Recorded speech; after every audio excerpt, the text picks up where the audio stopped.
নমস্কার, সকলকে স্বাগত। আমি দীপ চ্যাটার্জি, আপনাদের বন্ধু, এবং সকলকে আজকে এক অদ্ভুত খবর দেখাবো, যে খবরে আপনারা জানতে পারছেন ইতিমধ্যেই শোরগোল পড়ে গিয়েছে গোটা রাজ্য জুড়ে, এবং তৃণমূল কংগ্রেসের অন্দরে যারা রয়েছে, তৃণমূল কংগ্রেসের যারা নেতা নেত্রী রয়েছেন, সকলের কাছে একটা চিন্তার বিষয়।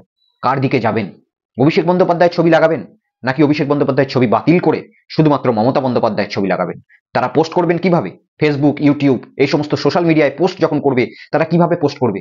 আদৌ কি অভিষেক বন্দ্যোপাধ্যায়ের সমর্থন জানিয়ে পোস্ট করবেন, নাকি অভিষেক বন্দ্যোপাধ্যায়কে সরিয়ে রেখে পোস্ট করবেন? সকলে দ্বিধাগ্রস্ত, এবং সকলের ঘুম উড়েছে এখন দুই নেতৃত্বের মধ্যে এক অশনি সংকেতের যে লড়াইয়ের আভাস, সেই লড়াইয়ের আভাস পেয়ে। কেন বলছি আমি দেখাই আগে ছোট্ট করে একটা বিষয়, তারপরে আপনাদেরকে এর প্রতিবেদনের যে মুখ্য বিষয় সে বিষয়ে যাব। দেখুন, এই যে সন্দীপ ঘোষ, টালা থানার ওসি অভিজিৎ মন্ডল, তাদেরকে গ্রেপ্তার করলো তারা। দেখ, ভুল ভাল চলে আসে এই মর্কট, এই সমস্ত খবরে মানুষের কোনো রকম ইন্টারেস্ট নেই, একদম ফালতু এই আরজি করের জিনিস নিয়ে। এটা আমি ভুল করে প্লে করে ফেলেছি। আসল যে প্রতিবেদন, আসল যে বক্তব্য, সেটা এবারে আপনাদেরকে শোনাই। দেখুন, মূল কারণ কি মনে হয়? মূল কারণ অভিষেক বন্দ্যোপাধ্যায়কে লোকসভা নির্বাচনের পরে আমি দ্য গেম চেঞ্জার দাদা আখ্যায়িত করে যে ব্যানার পোস্ট করেছিলাম, সেখানে স্বয়ং শিক্ষামন্ত্রী আমাকে ফোন করে থ্রেট দিয়েছিলেন, বারণ করেছিলেন, শুনিনি। তারপরে আরজিকর ইস্যুতে যে এই সময় অভিষেক বন্দ্যোপাধ্যায়ের মতো নেতৃত্বকে সামনে নিয়ে এসে সরকারে সংযুক্ত করা হোক, এবং তিনি মমতা বন্দ্যোপাধ্যায়ের সঙ্গে কাঁধে কাঁধ মিলিয়ে এই সার্বিক যে বিশৃঙ্খল বিরোধীরা যে চক্রান্ত বা পরিস্থিতি তৈরি করছেন, সেটা মোকাবেলা করুক। এটাতে আমি কোথাও অপরাধ বলে মনে করি না। আর এইটা যাদের কাছে অপরাধ বলে মনে হচ্ছে, তার মানে তারা অভিষেক বন্দ্যোপাধ্যায়কে পছন্দ করেন না। তাই অভিষেক ঘনিষ্ঠ রাজ্যের ওয়েব কুপার প্রাক্তন সভাপতি, একজন বিশিষ্ট শিক্ষক বলতে পারেন, অধ্যাপক বলতে পারেন, মণিশঙ্কর মণ্ডল। সেই মণিশঙ্কর মণ্ডলকে আপনারা সকলেই জানেন, দুদিন আগে দলবিরোধী কাজের জন্য তৃণমূল কংগ্রেস থেকে বহিষ্কার করা হয়েছে। আর তার দলবিরোধী কাজ কি? তার দলবিরোধী কাজের কি অভিযোগ? যেটা শোনা যাচ্ছে, যেটা বোঝা যাচ্ছে, তার এগেনস্টে দলবিরোধী কাজের কোন রকম সঠিক যে সিদ্ধান্ত, সেটা তারা তৃণমূল কংগ্রেসের নেতৃত্ব তাকে সাসপেন্ড করার সময় দেখাতে পারেননি। শুধুমাত্র তার দলবিরোধী যে সমস্ত কার্য, সেগুলো স্বয়ং তার মুখ থেকে শুনলেন যে কি হতে পারে। সেটা হচ্ছে লোকসভা ভোটের সময় যখন তৃণমূল কংগ্রেসের বিপুল জয় হয়েছিল, তার জন্য তিনি বিভিন্ন জায়গায় পোস্টার লাগিয়েছিলেন দ্য গেম চেঞ্জার দাদা। এবং আরজি করের বিষয়ের সময় মমতা বন্দ্যোপাধ্যায়কে তিনি রিকোয়েস্ট করেছিলেন যে অভিষেক বন্দ্যোপাধ্যায়কে প্রশাসনের মধ্যে ইনক্লুড করে এই আরজি করের বিষয় নিয়ে মমতা বন্দ্যোপাধ্যায়ের পাশে দাঁড়ানোর একটা উপদেশ তিনি দিয়েছিলেন। আর এখানেই নাকি তৃণমূল কংগ্রেসের যিনি শিক্ষামন্ত্রী রয়েছেন, পশ্চিমবঙ্গ সরকারের শিক্ষামন্ত্রী রয়েছেন ব্রাত্য বসু তাকে ফোন করে বলেছিলেন, যে কার্যত থ্রেট করেছিলেন। এটা একটা চাঞ্চল্যকর অভিযোগ তিনি বললেন। তবে কি তৃণমূল কংগ্রেসের অন্দরে সবকিছু ঠিক নেই? ব্রাত্য বসু তার এগেনস্টে স্বয়ং সেই ওয়েব কুপার প্রাক্তন সভাপতি মণিশঙ্কর মণ্ডল সাসপেন্ড হয়ে যাওয়ার পরে অভিযোগ লাগাচ্ছেন। সাথে সাথে দিকে দিকে আমরা দেখছি, দুদিন আগে দেবাংশু একটি পোস্ট করেছে অভিষেক বন্দ্যোপাধ্যায়ের সমর্থনে, এবং রাজ্যে বিপুল যে যুব সভাপতিরা রয়েছে, রাজ্যে যে বিপুল পরিমাণে যুব কর্মীরা রয়েছে, তাদের ফেসবুক টাইমলাইন এই সময় যদি আপনারা ঘাটেন, অভিষেক বন্দ্যোপাধ্যায়ের পোস্টের সমর্থনে সব সময় পোস্ট দেখতে পারবেন, এবং তাদের উপরেই লেখা থাকছে উই লাভ এবি। কিসের ব্যাপার? কিসের ইঙ্গিত? সমস্ত জায়গায় একটা কি দ্বন্দ্বের প্রতিচ্ছবি পাওয়া যাচ্ছে? মমতা বন্দ্যোপাধ্যায় এবং অভিষেক বন্দ্যোপাধ্যায়ের মধ্যে কি কোনো দ্বন্দ্ব রয়েছে? কিন্তু মণিশঙ্কর কি বলছেন? মণিশঙ্কর মণ্ডল তিনি কি বলছেন? আদৌ কি মমতা বন্দ্যোপাধ্যায় এবং অভিষেক বন্দ্যোপাধ্যায়ের মনে কোনো রকম দ্বন্দ্ব দুজনের মধ্যে রয়েছে? একবার দেখি তিনি কি বলছেন। আমার যতটুকু ধারণা, আমার যেটা মনে হয়েছে, মমতা বন্দ্যোপাধ্যায় বা অভিষেক বন্দ্যোপাধ্যায়ের মধ্যে কোনো দূরত্ব নেই। দলের একাংশ নিজেদের ব্যক্তিস্বার্থ চরিতার্থ করবার জন্য তার বিরুদ্ধে, অভিষেক বন্দ্যোপাধ্যায়ের বিরুদ্ধে এই ষড়যন্ত্র রচনা করছে। দলের ভেতর মণিশঙ্কর মণ্ডল তিনি সাসপেন্ড হওয়ার পরে বললেন যে মমতা বন্দ্যোপাধ্যায় এবং অভিষেক বন্দ্যোপাধ্যায়ের মধ্যে কিন্তু কোনো দ্বন্দ্ব নেই। আর এইখানেই আমারও রাজনৈতিক বিশ্লেষণ, মমতা বন্দ্যোপাধ্যায় এবং অভিষেক বন্দ্যোপাধ্যায়ের মধ্যে কোনো রাজনৈতিক দ্বন্দ্ব নেই। মমতা বন্দ্যোপাধ্যায়কে কুক্ষিগত করে, তাকে সার্কেল করে কিছু চোর দুর্বৃত্ত মানুষ যেভাবে দিনের পর দিন নিজেদের পুঁজি বাড়িয়ে চলেছে এবং বাড়ানোর চেষ্টা করছে, অধিপতি বাড়ানোর চেষ্টা করছে, সেখানে বাদ দিচ্ছে দিনের পর দিন অভিষেক বন্দ্যোপাধ্যায়ের যে একটা প্রখর বুদ্ধি, সেই প্রখর বুদ্ধিতে তাদের সকলের রাতের ঘুম উড়েছে।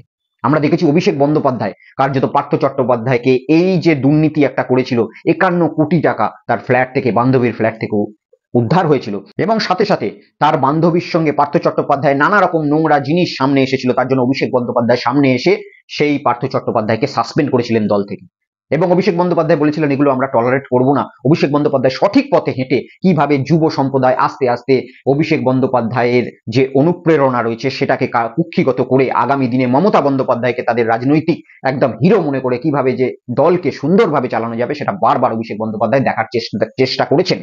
সাথে সাথে অভিষেক বন্দ্যোপাধ্যায় আরো বলেছেন যে দুর্নীতি করলে কোনো রকম তৃণমূল কংগ্রেসের জায়গা হবে না। আর এইখানেই মমতা বন্দ্যোপাধ্যায়কে ঘিরে ধরে থাকা কিছু মানুষ, তারা বারবার মমতা বন্দ্যোপাধ্যায়কে অন্ধকারে রেখে অভিষেক বন্দ্যোপাধ্যায়ের একটা নোংরা ছবি মমতা বন্দ্যোপাধ্যায়ের কাছে দেখানোর চেষ্টা করে অভিষেক বন্দ্যোপাধ্যায়ের যে লবি রয়েছে, অভিষেক বন্দ্যোপাধ্যায়ের যে পছন্দের মানুষ রয়েছে, তাদেরকে আস্তে আস্তে দল থেকে ছাঁটাই করার চেষ্টা করছে। তার কারণ কি হতে পারে? তার কারণ একটাই হতে পারে যে দিকে দিকে যে নোংরা, যে দুর্বৃত্ত, যে একদম দুষ্কৃতী মনোভাবাপন্ন চোর বাটপাড়িগুলো মমতা বন্দ্যোপাধ্যায়কে ঘিরে রেখে রাজ্যকে শেষ করছে, রাজ্যবাসীকে নোংরা উপহার দিচ্ছে, সেই মানুষগুলো যাতে আগামী দিনে আরো ভালোভাবে নিজেদের কুক্ষিগত করতে পারে ক্ষমতা, সেই জন্য অভিষেক বন্দ্যোপাধ্যায়কে সরাও। আর অভিষেক বন্দ্যোপাধ্যায় দেখিয়ে দিয়ে গেছে যে তিনি যদি থাকে তাহলে এই সমস্ত চোর দুর্বৃত্তরা আগামী দিনে কিন্তু বারবারন্ত পাবে না। আমরা দেখেছি শুভেন্দু অধিকারীকে কার্যত পাগলা করে দেওয়ার এবং শুভেন্দু অধিকারীর যে গদ্দারি রয়েছে সেটা ধরার পেছনে সব থেকে বড় মাথা যদি কারুর হয়ে থাকে সেটা হচ্ছে অভিষেক বন্দ্যোপাধ্যায় এবং টিম আইপ্যাকের। আমরা দেখেছি পঞ্চায়েত নির্বাচনের সময় যখন তৃণমূল কংগ্রেসের মাটি একটু নড়বড়ে ছিল, সেই সময় অভিষেক বন্দ্যোপাধ্যায় তৃণমূলের নবজোয়ার করে যে সমস্ত পঞ্চায়েত প্রধানরা, পঞ্চায়েত সদস্যরা তোলাবাজিতে অভিযুক্ত ছিল তাদেরকে সাসপেন্ড করেছে, তাদেরকে ইস্তিফা দিতে বলেছে। প্রধানের দেখা নেই, 4 বছর হয়ে গেল, সে প্রধান থাকবে কেন? সোমবারের মধ্যে ইস্তফা পাঠাবে। কার্যত সেখানেই বহু বড় বড় তৃণমূল কংগ্রেসের নেতা যারা মমতা বন্দ্যোপাধ্যায়ের আশেপাশে মমতা বন্দ্যোপাধ্যায়ের চামচাগিরি করে তাকে তেল দিয়ে নিজেদের নোংরা দুর্বৃত্তগিরি গোটা রাজ্য জুড়ে চালিয়ে যায়, তাদের কিন্তু রাতের ঘুম উড়েছিল। আর সেই জন্যই এখন দিকে দিকে শোনা যাচ্ছে যে অভিষেক বন্দ্যোপাধ্যায়কে তারা তাদের মধ্যে গোপন ভাবে একটা বিদ্রোহ ঘোষণা করে অভিষেক বন্দ্যোপাধ্যায়কে মমতা বন্দ্যোপাধ্যায়ের কাছে নিচু করতে হবে এবং তাকে দল থেকে সরানোর বা তাকে ক্ষমতা তার কিছুটা কমানোর সেটা তারা চেষ্টা করছে। তা না হলে ওয়েব কুপার প্রাক্তন যে সভাপতি, সহসভাপতি এই মণিশঙ্কর মন্ডল কি এমন ভুল কাজ করেছেন? অভিষেক বন্দ্যোপাধ্যায়ের নামে পোস্টার দিয়েছেন, পোস্ট করেছেন, কি ভুল কাজ করেছেন? তিনি তো অভিষেক বন্দ্যোপাধ্যায় তো স্বয়ং দলের একজন সর্বভারতীয় সাধারণ সম্পাদক। যদি সেইটার পোস্ট করা কোনো রকম ভুল হয়ে থাকে তাহলে সর্বভারতীয় সাধারণ সম্পাদক তো মমতা বন্দ্যোপাধ্যায় তাকে করেছেন, তাহলে বলতে হবে মমতা বন্দ্যোপাধ্যায়ের ডিসিশনে ভুল রয়েছে, সেটা কি বলতে হবে? সেটাই তো মানতে হবে তাহলে, কারণ সর্বভারতীয় সাধারণ সম্পাদক মমতা বন্দ্যোপাধ্যায়ের অনুমতি ছাড়া তো হয়নি। তাহলে মমতা বন্দ্যোপাধ্যায়ের অনুমতিকে যদি গেম চেঞ্জার দাদা হিসাবে প্রশংসা করে থাকে, সেটা কি করে ভুল হতে পারে মণিশঙ্কর এই মন্ডলের?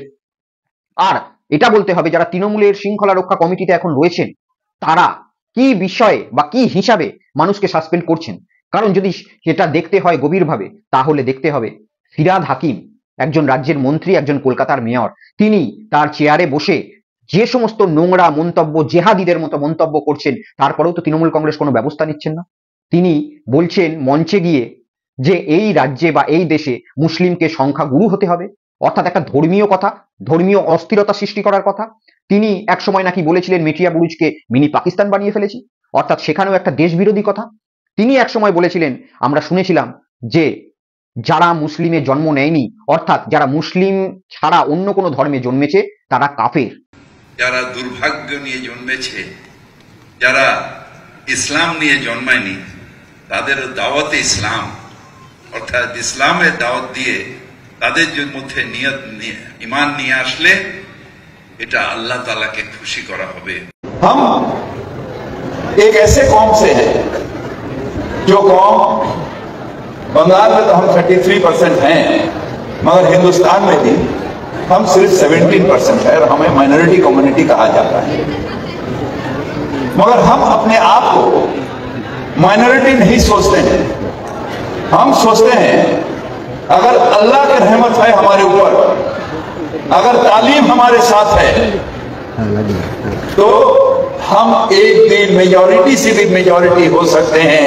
और हम अपने এই বক্তব্য তিনি রেখেছিলেন। এই রকম নোংরা একটা ধর্ম পরায়ণ বক্তব্য রাখার পরেও, জেহাদিদের মতো বক্তব্য রাখার পরেও ফিরহাদ হাকিমের কিন্তু চেয়ার এক ফোঁটাও এদিক থেকে এদিক হয়নি। তাহলে কোথায় শৃঙ্খলা রক্ষা কমিটি তৃণমূলের কংগ্রেসে? কোথায়? আমরা বারংবার দেখেছি তৃণমূল কংগ্রেসের দুর্নীতিতে নানা রকম প্রসঙ্গ মমতা বন্দ্যোপাধ্যায়ের মুখ থেকেই সুজিত বসুকে আক্রমণ করা হয়েছিল। সুজিত বসুকে একদম আমরা দেখেছি যে প্রশাসনিক বৈঠক থেকে এই যে রাজ্যে বিভিন্ন জায়গায় হকারদেরকে বাইরে থেকে এনে বসানো হয়েছিল, মমতা বন্দ্যোপাধ্যায় স্বয়ং সুজিত বসুকে সেই স্টেজ থেকে বলেছিলেন সুজিতের এলাকায় সুজিত এগুলো করছে। সল্লেক আমার লজ্জা লাগছে। রাজারহাটেও শুরু হয়েছে এনক্রোচমেন্ট, সল্লেকেও ইচ্ছা মতো সুজিত বোস লোক বসাচ্ছে কম্পিটিশন করে। কেন বাইরের লোক বসবে? এআরডি অফিসের অপোজিটে যদি আপনাদের আমি ছবি দেখাই ভাববেন না যে আমি উইদাউট কাগজপত্রে আপনাদের কাছে চলে এসেছি। ছবি দেখালে নিজেরাই লজ্জা পাবেন। এর জন্য কত দিতে হয়েছে? তবুও তো সুজিত বসু বহাল তবিয়তে নিজের চেয়ারে রয়ে গেছেন।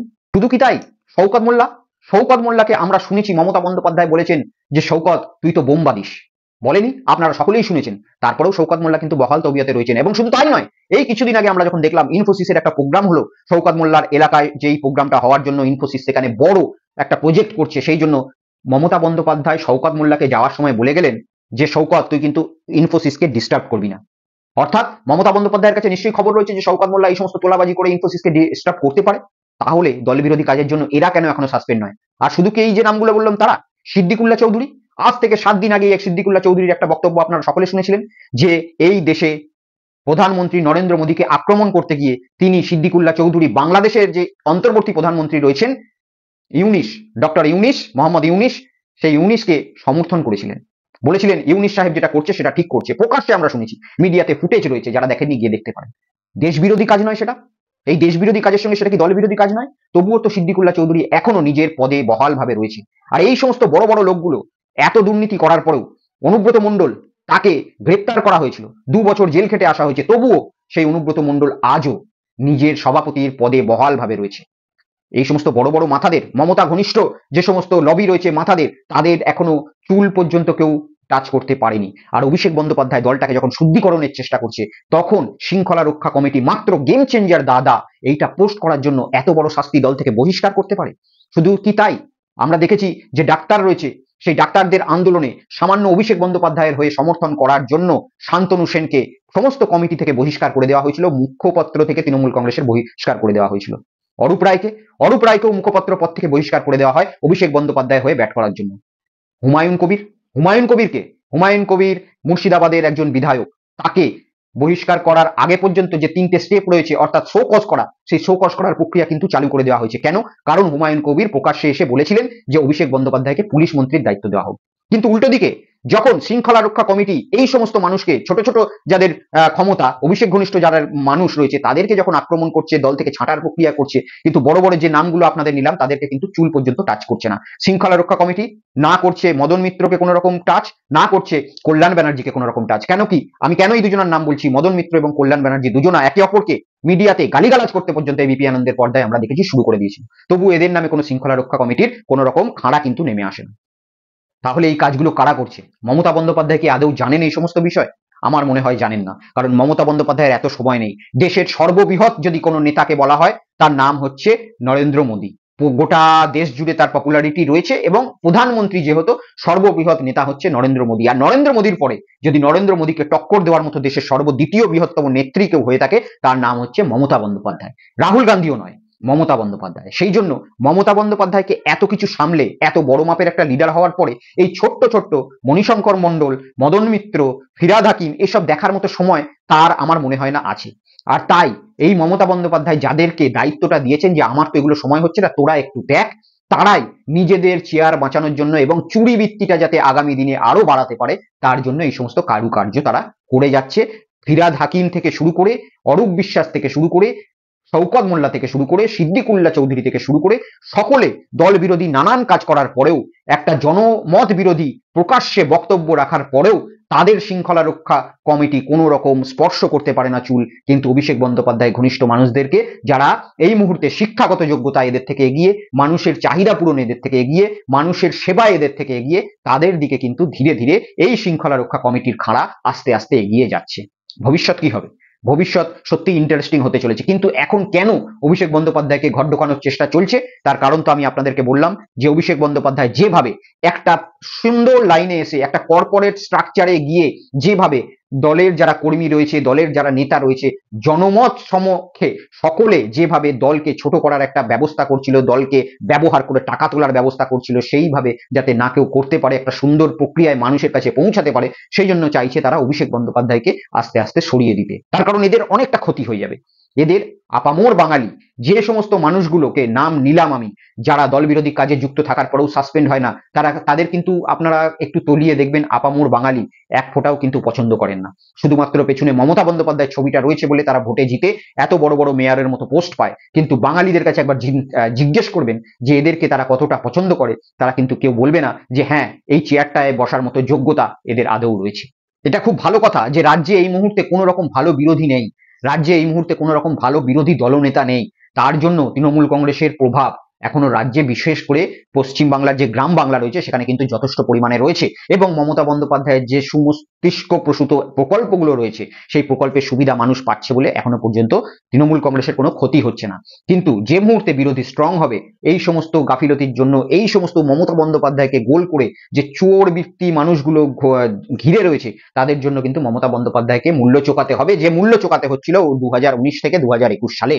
আপনারা সকলেই দেখেছেন যে গদ্দারগুলো যেভাবে মমতা বন্দ্যোপাধ্যায়কে কুক্ষিগত করে ক্ষমতা ভুঁড়ি ভুঁড়ি লুটেছে, তারাই কিন্তু যখন দেখলো বিজেপি আসতে চলেছে তখন সবার আগে কিন্তু পাল্টি মেরে বিজেপির দিকে তারা গেল এবং শুভেন্দু অধিকারীর হাত শক্ত করলো।